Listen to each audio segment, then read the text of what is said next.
गोविंदा के डॉक्टर ने खोल दिया ऐसा राज जिसके बारे में शायद आज तक कोई नहीं जानता था।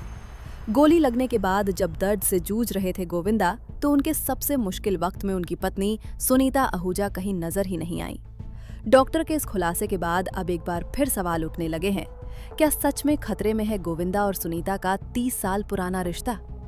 दरअसल कुछ समय पहले गोविंदा के साथ एक बड़ा हादसा हुआ था। 2024 में गलती से उनकी अपनी लाइसेंसी रिवॉल्वर से गोली चल गई और उनके पैर में लग गई। इस हादसे के बाद उन्हें अस्पताल में भर्ती कराया गया और फिर लंबे समय तक फिजियोथेरेपी करनी पड़ी। लेकिन अब उनकी फिजियोथेरेपिस्ट डॉक्टर सुरभि धनवाला ने एक चौंकाने वाला खुलासा किया है। उन्होंने बताया कि जब गोविंदा इलाज और थेरेपी के दौर से गुजर रहे थे, तब उनकी पत्नी सुनीता कभी भी उनके साथ थेरेपी सेशन में नहीं आई।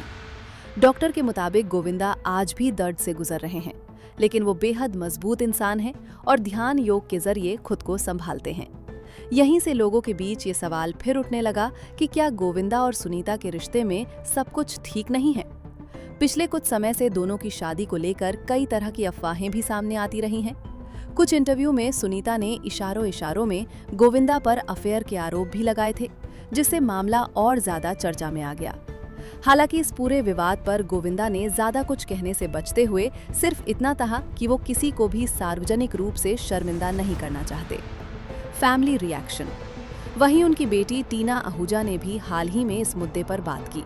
उन्होंने कहा कि पिछले 2 साल उनके परिवार के लिए आसान नहीं रहे और रिश्ते में काफी उतार चढ़ाव आए हैं। अब सवाल यही है, क्या ये सिर्फ मुश्किल दौर है या फिर बॉलीवुड की ये मशहूर शादी सच में टूटने की कगार पर पहुंच चुकी है?